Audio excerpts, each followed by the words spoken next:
Yes, yesterday I have discussed industries are classified according to सब first हमने किया था raw material, second is size and अभी आज हम डिस्कस करेंगे according to size and according to ownership.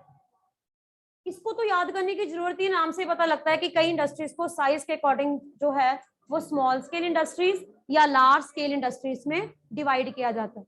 इसका आपको इंटर डिफरेंस आ सकता है। इंटर डिफरेंस करने के लिए रफ कॉपी लो और एक लाइन बनाओ, एक तरफ लिखो स्मॉल स्केल, एक तरफ लिखो large scale. Differentiate between small scale industries and large scale industries. नाम से पता लगता है that industries which require small investment, यानी कि ऐसी इंडस्ट्रीज जहां पे हम कम पैसा लगाते हैं, स्मॉल इन्वेस्टमेंट की जाती है, these industries are called small scale industries. Industries which require large investment, large investment का मतलब ज्यादा पैसा लगाते हैं और साइज भी बड़ा होता है। इसका साइज स्मॉल, इसका साइज लार्ज। अगर बड़ी इंडस्ट्रीज हैं तो वो होगी, आवाज क्यों है? Yes, small scale industries required small amount of money या small amount of investment. Large scale industries require large amount of money and large investment. पीछे कौन है बच्चे? सिर्फ प्रॉपर, हाँ जी। अब देखो, it refers to the amount of capital. Capital का मतलब क्या है कि हम जितना पैसा लगाएंगे इंडस्ट्री का साइज और इंडस्ट्री का प्रॉफिट उतना ही ज्यादा होगा। Number of people, second difference क्या आ गया? Small scale industries employed less number of people and large scale industries employed large number of employed और पीपल। देन नेक्स्ट है स्मॉल स्केल इंडस्ट्रीज का सबसे बेस्ट एग्जांपल है कॉटेज और house hold industries. ऐसे लोग जो हाथ से कारपेट बनाते हैं, ऐसे लोग जो हाथ से बास्केट्स या मैट्स बनाते हैं, जहां पे मशीन्स कम और हाथ से काम ज्यादा होता है, उनको बोलते हैं कॉटेज और हाउस होल्ड इंडस्ट्रीज। ठीक है, फॉर एग्जांपल आर्टिसन जो है वो मेनली काम हाथ से करते हैं। जैसे इसका एग्जांपल दो, बास्केट वीविंग।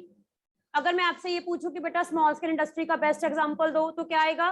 बास्केट वीविंग, जिसमें बास्केट्स हाथ से बनाते हैं ना कि मशीन से। देन पॉटरी, पॉटरी किसमें आएगी, स्मॉल में या लार्ज में? स्मॉल में। जो पॉटर्स हैं वो हाथ से पॉटरी बनाते हैं, व्हील, पॉटर व्हील पे सारी पॉटरी बनाई जाती है, तो that is example of small scale industry. Then handicraft, कई बार अपने एग्जीबिशन में गए होंगे जहाँ पे सारा का सारा सामान जो है वो हाथ से बनाया जाता है, मशीन से नहीं होता, तो ऐसी इंडस्ट्रीज को क्या बोलते हैं? हैंडीक्राफ्ट। ये भी किसमें आती है? ये भी किसमें आती है? Small scale industries. इसमें नहीं, रेस्टोरेंट टूरिज्म में आता है। इसमें हम इंडस्ट्रीज की, इंडस्ट्री वो होती है जिसमें कोई चीज बनती है और उसको प्रोसेसिंग मतलब मार्केट में बेचने के लिए तैयार किया जाता है। एम्प्लॉयमेंट, यहाँ पे लेस एम्प्लॉयमेंट, यहाँ पे more employment, more people will be employed. ठीक है, आगे इन्वेस्टमेंट और capital will be higher in the large scale and it will be lower in the small scale industries. आगे आ जाओ, सिल्क वीविंग। जो लोग साउथ इंडिया में मोस्टली ज्यादा मलबरी ट्री के ऊपर, मलबरी लीफ के ऊपर सिल्क जो है, सिल्क के जो कोकून्स होते हैं उनको रियर किया जाता है और उसके बाद सिल्क बनाई जाती है। ये भी हाथ से होता है, ये भी मशीन से नहीं होता, तो that is under small scale. South India में लोग साड़ियां बनाते हैं अपने अपने घरों में, साड़ी वीविंग का काम होता है, that is also small scale industry. ठीक है, silk weaving. Food processing, food processing का मतलब है कि फूड पैकेटिंग, फूड बनाकर उसको पैकेट करना या पैकेटिंग का काम करना या पैकेजिंग का काम करना, ये सारा जो है जो हाथ से काम किया जाता है, इसको क्या बोलते हैं? Small scale industries. Angel, any 3 example of small scale industries? Very good. नहीं नहीं, इंडस्ट्री का नेम बताओ ना। पॉटरी फॉर एग्जांपल, इंडस्ट्री का नाम। Basket weaving, pottery, handicraft, silk weaving, ये नाम बताना। ठीक है, आगे आ जाओ लार्ज स्केल। लार्ज स्केल में आ गया ऑटोमोबाइल्स, लार्ज स्केल में आ गया ऑटोमोबाइल, जहाँ पे कार मैन्युफैक्चरिंग होती है। रेलवे कोचेस, ट्रेन के डब्बे बनते हैं। ठीक है, एंड आरसीएफ याद है?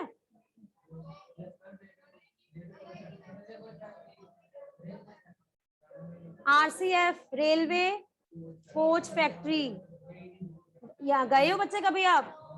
RCF रेलवे जो है कपूरथला में है, तो ये स्मॉल में आएगी या लार्ज में आएगी? लार्ज स्केल में आएगी, ठीक है।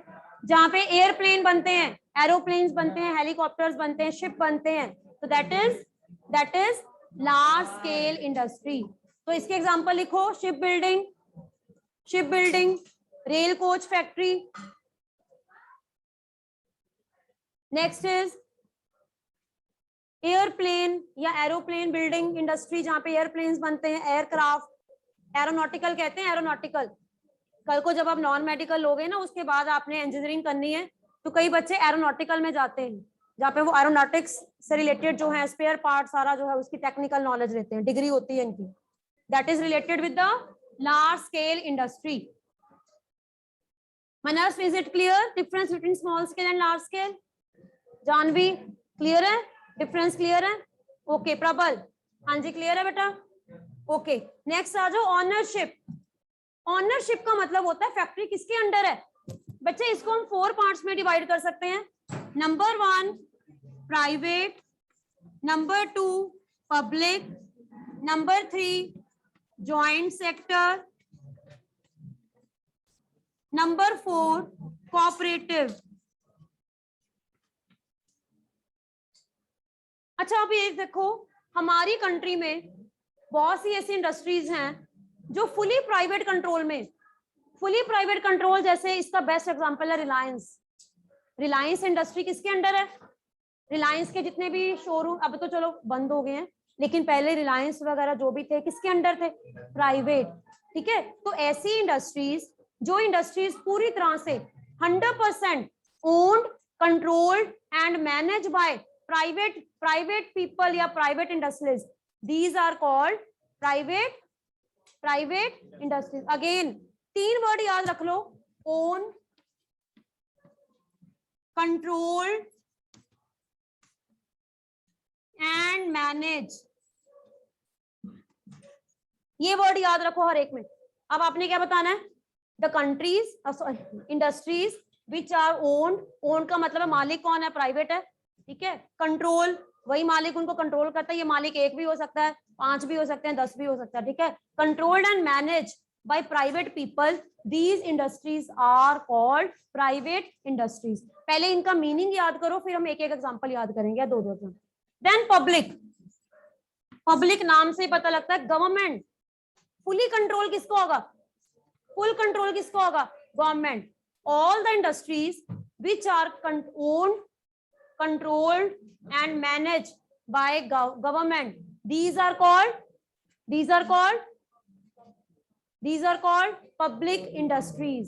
Third, joint sector, joint मतलब दोनों को joint कर दो, industries which are owned, controlled and managed jointly by private and public, these are called joint sector. ऐसा कैसे हो सकता है? सपोज गवर्नमेंट ने 50% इन्वेस्टमेंट कर दी। अब गवर्नमेंट को 50% इन्वेस्टमेंट चाहिए, तो गवर्नमेंट जितने भी कंट्री में बड़े बड़े इंडस्ट्रीज है ना, उनसे इंसेंटिव उनको कहेगी कि आप इस इंडस्ट्री में इन्वेस्ट करो, और जो भी प्रॉफिट शेयरिंग होगी that will be divided among the people. यानी कि आधा पैसा गवर्नमेंट लगाएगी, आधा पैसा private people. Joint sector means the industries which are owned, controlled and managed jointly by the government and private people, दोनों का इकट्ठा पैसा लगा होता है, उसको बोलते हैं joint sector industries, कंपनीज भी कह सकते हो। Next is cooperative. कोऑपरेटिव में गवर्नमेंट नहीं होती। कोऑपरेटिव मतलब जो होता है जिसमें लोग मिलकर जो भी उनकी सेविंग्स होती है, जैसे अभी कोऑपरेटिव में आपकी क्लास में एग्जांपल बताती हूँ। सपोज आपकी पूरी क्लास जो है, ठीक है, ये कोऑपरेटिव बनाना चाहती है, सोसाइटी बनाना चाहती है, एनजीओ बनाना चाहती है, आप पुअर पीपल या पुअर जो ऑर्फन होते हैं ना, उनकी हेल्प करना चाहते हैं, काइंड ऑफ। ये तो आपकी सोशल नीड है ना। अगर आपका मोटिव बिजनेस है, तो बिजनेस कैसे अर्न करोगे? सभी जितने भी लोग हैं ना, चाहे 30 हैं, चाहे 40 हैं, चाहे 50 हैं, ये मिलकर क्या करेंगे? आपके पास जितनी भी इन्वेस्टमेंट है ना, सपोज इसके पास 100 रुपीज है, उसके पास 1000 है, इसके पास 500 है, उसके पास 5000 है, आपके रिकॉर्ड के अकॉर्डिंग आपने सारा क्या कर लेना, उसका रिकॉर्ड रखना। अब आपने ज्वाइंटली, कोऑपरेटिव का मतलब होता है मिलकर आपके पास मनी इकट्ठी हो गई, कितनी इकट्ठी हुई, 20,000, 30,000, 40,000, वट एवर, जितनी भी अमाउंट इकट्ठी हुई। अब आपने उस अमाउंट से क्या स्टार्ट करना है, बिजनेस। तो इसके शेयर होल्डर्स कितने हुए, जितने जितने लोगों ने पैसा लगाया। उसके बाद जो आपका बिजनेस है, उस बिजनेस से जो भी प्रॉफिट होगा, that profit will be shared according to the amount invested by you.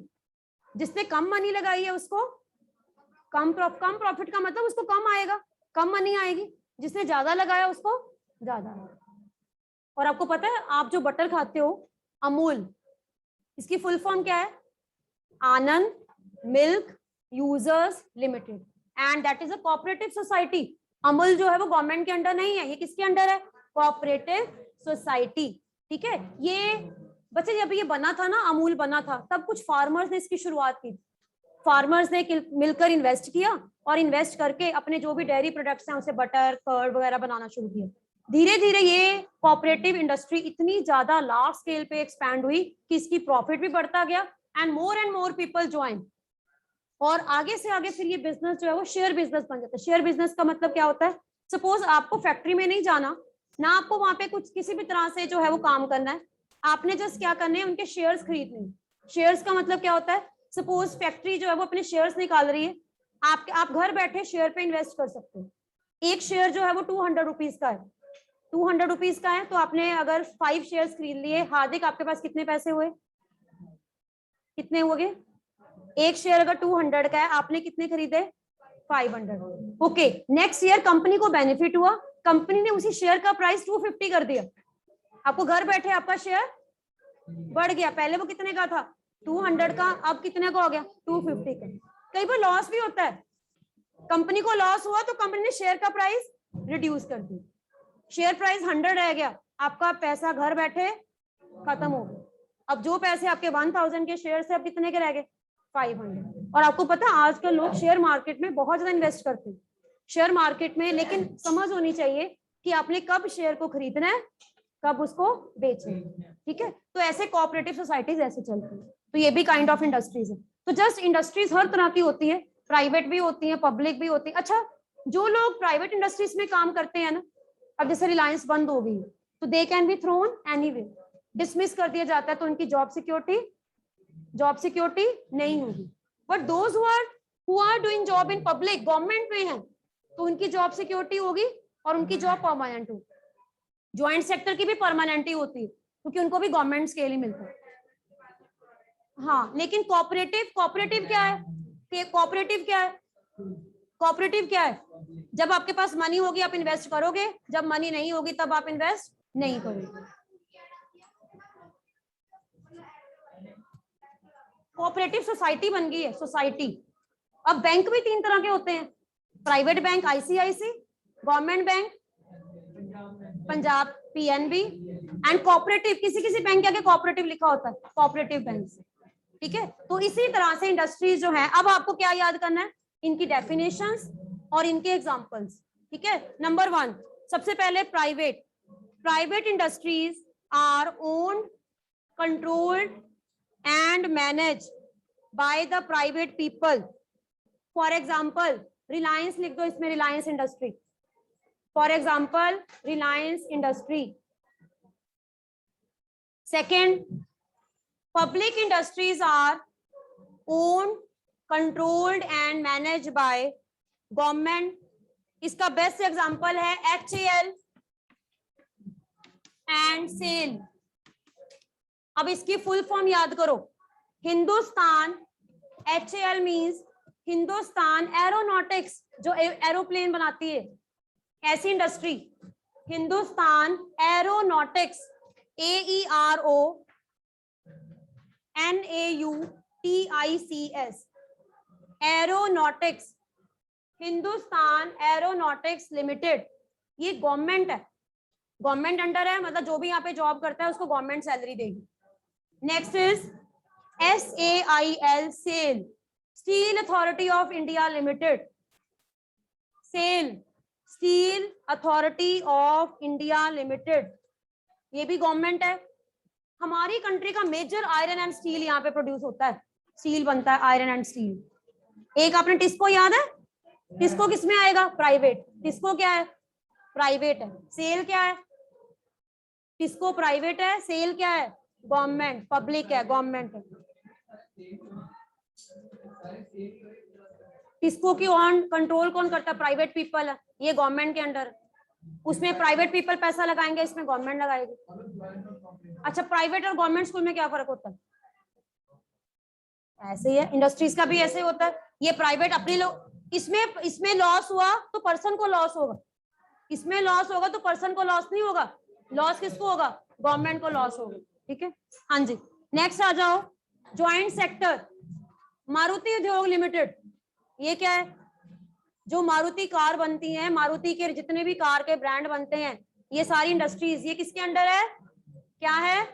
Joint sector. Maruti उद्योग लिमिटेड,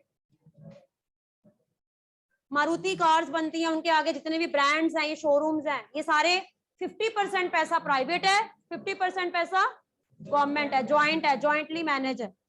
लास्ट आ जाओ, cooperative. Cooperative sectors are owned operated by the producers of raw material. जो लोग रॉ मटेरियल बनाते हैं वो अपनी सोसाइटी बनाते हैं।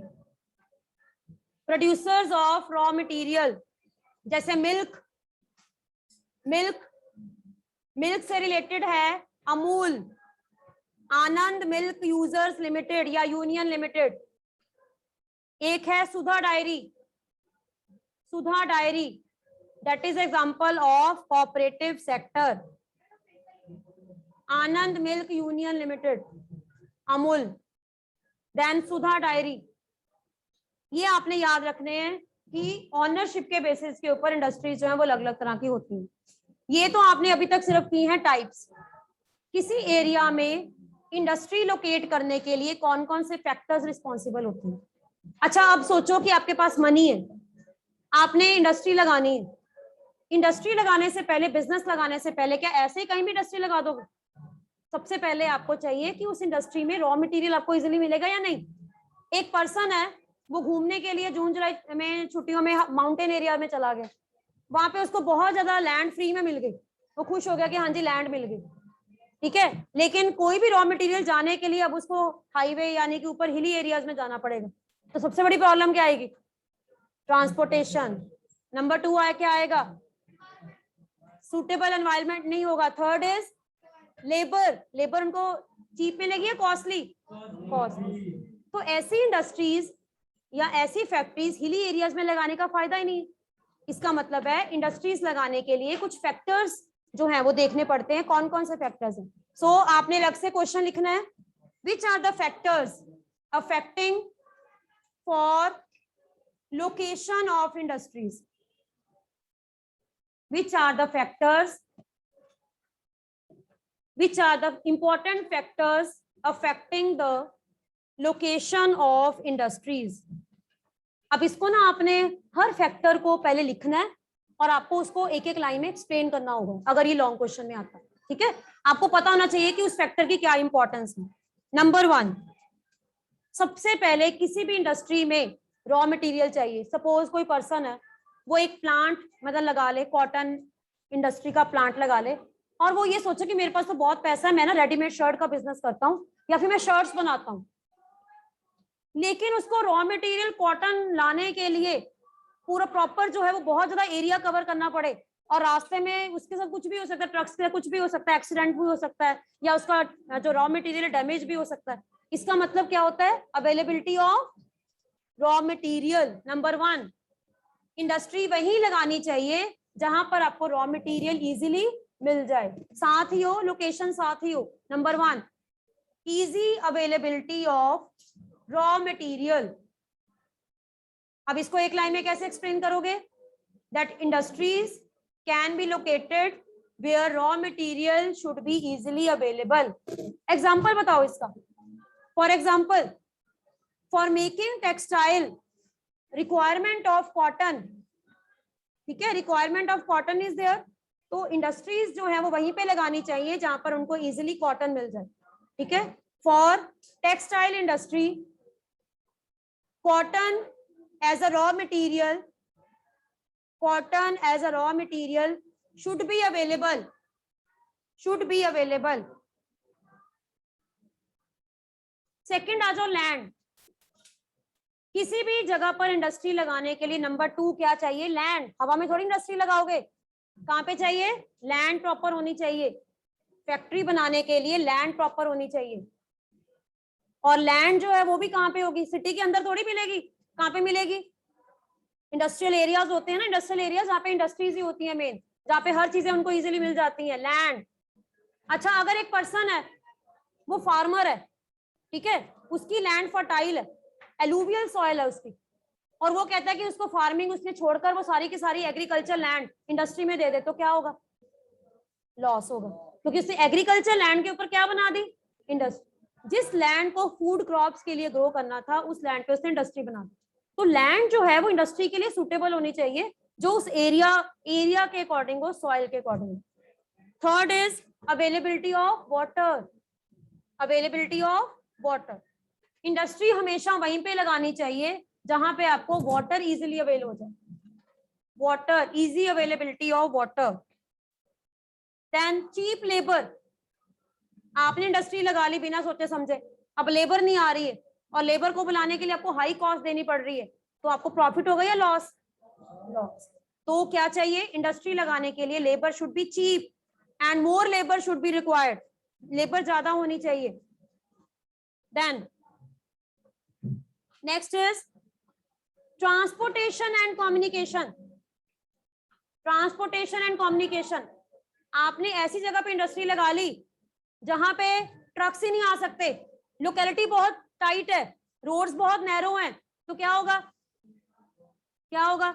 आपको चीजें अंदर लाने के लिए, फैक्ट्री से चीजें बाहर ले जाने के लिए आपको ट्रांसपोर्टेशन पे कितना खर्च करना पड़ेगा. एंड कम्युनिकेशन, वहां पे नेटवर्क ही नहीं है, वाईफाई कनेक्शन नहीं है, तो आपको कम्युनिकेशन की प्रॉब्लम आएगी.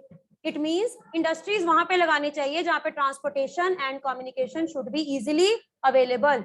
रोड्स प्रॉपर वाइड होनी चाहिए ताकि ट्रक्स का आना जाना वहां पे इजी हो. Then market. मार्केट क्यों चाहिए? इंडस्ट्री में जो बनेगा उसको बेचने के लिए. आपने इंडस्ट्री बना लिया, आपने सारे फैक्टर्स देख लिए, लेकिन वहां पे मार्केट ही नहीं है. ऐसा पर्सन विलेज में उसने लैंड ले ली, इंडस्ट्री भी लगा ली, रॉ मटेरियल भी मिल गया, ब्रांडेड शर्ट्स बेच रहा है, लेकिन विलेज एरियाज में ब्रांडेड शर्ट्स की डिमांड ही नहीं होगी. ठीक है, तो चीजें वहां पे बनानी चाहिए, इंडस्ट्री वहां पे हो जहां पे उसकी डिमांड हो. क्लियर? ठीक है, आगे देखो. Subsidy, government policy. कई जगह पे क्या होता है, गवर्नमेंट आपको इंडस्ट्री बनाने की सब्सिडी देती है. सब्सिडी का मतलब होता है आपका इलेक्ट्रिसिटी बिल जितना भी आया, गवर्नमेंट क्या देगी? आपको सब्सिडी देगी. सब्सिडी का मतलब क्या होगा? आपका इलेक्ट्रिसिटी बिल जो है उस पे क्या होगा? आपको क्या मिलेगी? डिस्काउंट कह लो या एग्जम्पशन कह लो. तो ये भी डिपेंड करता है, गवर्नमेंट पेपर करती है. आपने सुना फार्मर्स को गवर्नमेंट फ्री इलेक्ट्रिसिटी देती है इरिगेशन, तो फार्मर्स को फायदा होता है.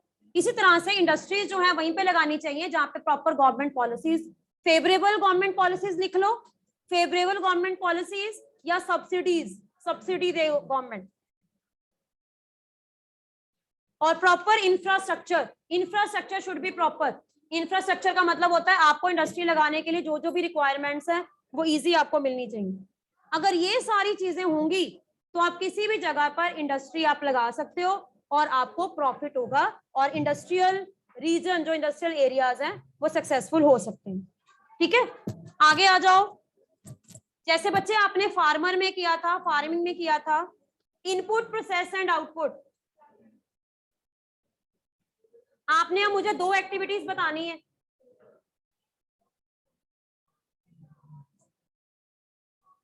एक होगी एग्रीकल्चर,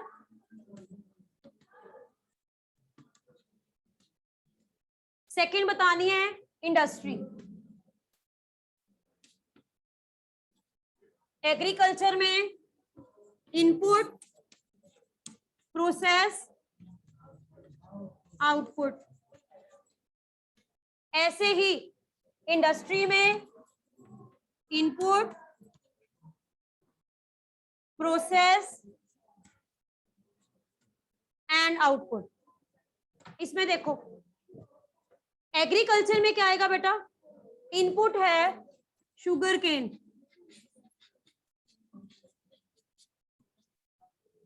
शुगर केन को प्रोसेस किया जाएगा, शुगर केन का जो जूस है उसको प्रोसेस किया जाएगा, ठीक है। प्रोसेस का मतलब क्या है, मेकिंग जो प्रोसेस है इसकी,